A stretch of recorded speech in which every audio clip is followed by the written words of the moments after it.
মোটা অঙ্কের টাকার বিনিময়ে সরকারি জল প্রকল্পের পাম্প অপারেটর নিয়োগের অভিযোগ এবার বিজেপি পরিচালিত তমলুকের শহীদ মাতঙ্গিনী পঞ্চায়েত সমিতির সভাপতির বিরুদ্ধেই। আর সেই অভিযোগে সরব হলেন খোদ ওই পঞ্চায়েত সমিতির জনস্বাস্থ্য কর্মাধ্যক্ষ। অভিযোগ অস্বীকার করে এর পেছনে দলের নেতার দিকেই আঙুল তুললেন খোদ শহীদ মাতঙ্গিনী পঞ্চায়েত সমিতির সভাপতি। গোষ্ঠীদ্বন্দ্বের খোঁচা রাজ্যের শাসক শিবিরের। এবার পঞ্চায়েত সমিতির সভাপতির বিরুদ্ধে মোটা অঙ্কের টাকার বিনিময়ে লোক নিয়োগের মারাত্মক অভিযোগ আনলেন খোদ ওই পঞ্চায়েত সমিতির জনস্বাস্থ্য কর্মাধ্যক্ষ নিরুপমা সামন্ত। পূর্ব মেদিনীপুর জেলা পরিষদের সভাধিপতির কাছে তিনি লিখিত অভিযোগ করে জানিয়েছেন, শহীদ মাতঙ্গিনী পঞ্চায়েত সমিতির সভাপতি সঙ্গীতা আদক মাইতি সম্পূর্ণ অস্বচ্ছভাবে কর্মাধ্যক্ষকে অন্ধকারে রেখে একটি পোস্ট 3 লক্ষ টাকার বিনিময়ে বিক্রি করছেন। তাছাড়া নিয়ম বহির্ভূতভাবে সঙ্গত ব্যক্তিদের সেই কাজে নিয়োগ করা হচ্ছে।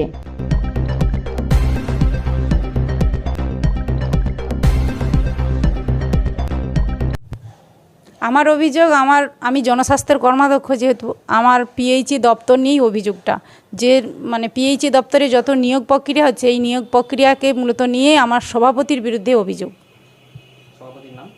সঙ্গীতা আদক মাইতি। উনি বিজেপির তরফ থেকে জিতেছেন ঠিকই, কিন্তু আমার মনে হয় এখন উনি বিজেপি দলেই নেই, উনি তৃণমূলের সঙ্গে সার্ভিস বেশি করছেন। সেটা উনিই বলতে পারবেন। অভিযোগ আমি জনস্বাস্থ্যের যেহেতু কর্মাধ্যক্ষ, তো পিএইচই দপ্তরের যত নিয়োগ হচ্ছে এই নিয়োগ প্রক্রিয়াকে ঘিরেই উনি বিনিময়ে টাকার মূল্যে অনেক নিয়োগ করেছেন, এটা আমি শুনেছি। আমি শুনেছি উনি 3 লক্ষ টাকার বিনিময়ে চাকরিগুলো দিয়েছে। অভিযোগ অস্বীকার করে পাল্টা পঞ্চায়েত সমিতির সভাপতি সঙ্গীতা আদক মাইতি দাবি করেছেন এই অভিযোগ ভিত্তিহীন। এমনকি এলাকার নেতা তথা পূর্ব মেদিনীপুর জেলা পরিষদের বিরোধী দলনেতা বামদেব গুছাইত এর পেছনে রয়েছেন। প্রথমেই যেটা বলবো যে উনি যে অভিযোগটা করেছেন এটা ভিত্তিহীন। আমি মনে করি এটা ভিত্তিহীন, কারণ উনি যে অভিযোগটা এনেছেন যে পিএইচির নিয়োগটা, তো এটা তো আমার কাছে কোনো জেলা থেকে কোনো নোটিশ কিংবা ইনফরমেশান কোনো কিছুই নেই আমার কাছে, তো আমি কিভাবে সেটা নিয়োগ করব। তো আমি ওই জন্যই মনে করছি ওটা ভিত্তিহীন। হ্যাঁ, ব্যবস্থা তো নেবো বলতে আমার কর্মাধ্যক্ষ কালকে আমার কাছে এসেছিলেন।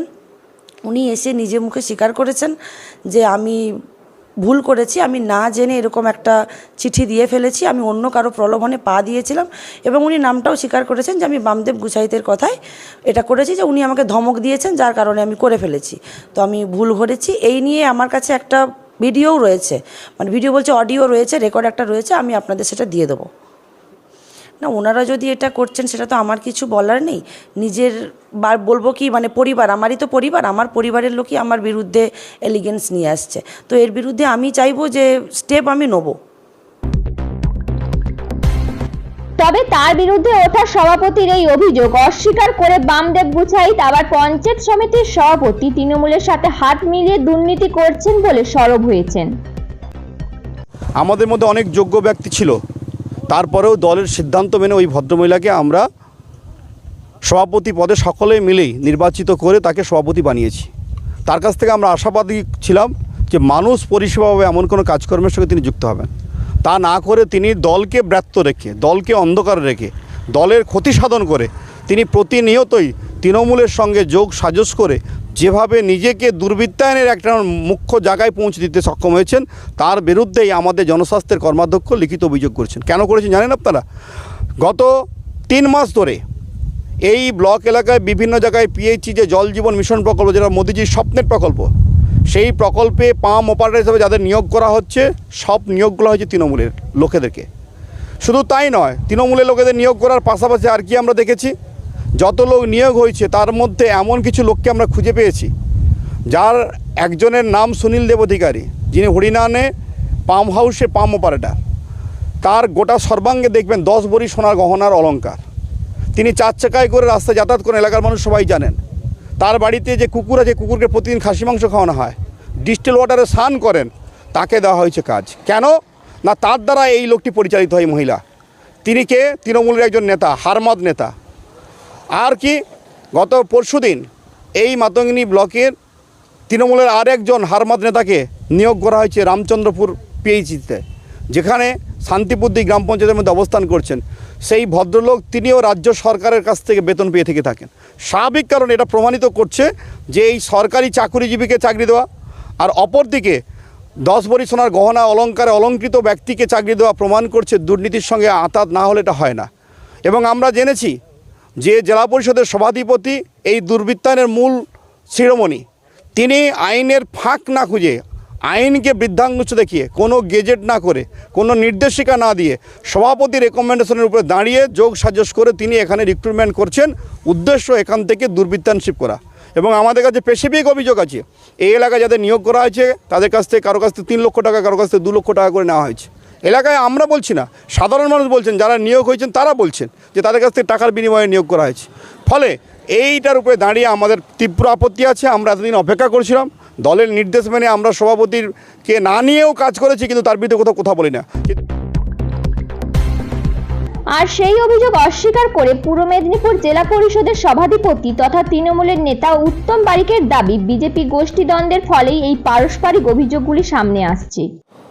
দেখুন, শহীদ মাতঙ্গিনী ব্লকের যিনি সভাপতি আছেন পঞ্চায়েত সমিতির, তিনি ভারতীয় জনতা পার্টি দ্বারা নির্বাচিত, আর অভিযোগ করছেন সেই ভারতীয় জনতা পার্টির প্রতীকে নির্বাচিত প্রতিনিধিরা, নেতৃত্বরা। এটা তাদের দলের অভ্যন্তরীণ ব্যাপার, এ বিষয়ে আমাদের কিছু বলার নেই। তবে পিএইচি নিয়োগের ক্ষেত্রে যে অর্থনৈতিক দুর্নীতি বা বেনিয়মের অভিযোগ যারা আনছেন, সেই অভিযোগ সম্পূর্ণভাবে ভিত্তিহীন। তার কারণ পঞ্চায়েত সমিতির সভাপতি লিখিতভাবে জেলা পরিষদে পাঠিয়েছিলেন, আমরা খতিয়ে তদন্ত করে দেখে পিএইচি দপ্তরকে জানিয়েছি, পিএইচি তাদের অস্থায়ী নিয়োগের ছাড়পত্র দিয়েছেন, সেভাবেই কাজ করছেন। তবে স্বাভাবিক নিয়মে হয়তো একটা কাজের জায়গায় দাবিদার অনেকেই, সকলকে সন্তুষ্ট করা নিশ্চিতভাবে সম্ভব নয়। হয়তো যারা পাননি তারা বিভিন্নভাবে বিভিন্ন বার্তা জনমানসে ছড়াচ্ছেন, সমালোচনায় মুখর হয়েছেন। আর রাজনৈতিকভাবে তাদের ঘরোয়া কন্দল, সে বিষয়ে আমরা কর্ণপাত করতে নারাজ। ক্ষমতা থাকলে বামদেব গুচ্ছাই যদি প্রমাণ করতে পারে তিনি জেলা পরিষদের বিরোধী দলনেতা, তিনি জেলা পরিষদের যখন সাধারণ সভা হয় সেই সভাতে কিন্তু এই সমস্ত প্রশ্নগুলো তোলেন না, সভা থেকে বাইরে বেরিয়ে বিভিন্নভাবে বিভিন্ন কথাবার্তা বলে থাকেন। সৎসাহস থাকলে নিশ্চিতভাবে সভায় দাঁড়িয়ে বা এই সমস্ত পয়েন্ট নিয়ে আলোচনা করতে পারেন। Bureau report, PM news.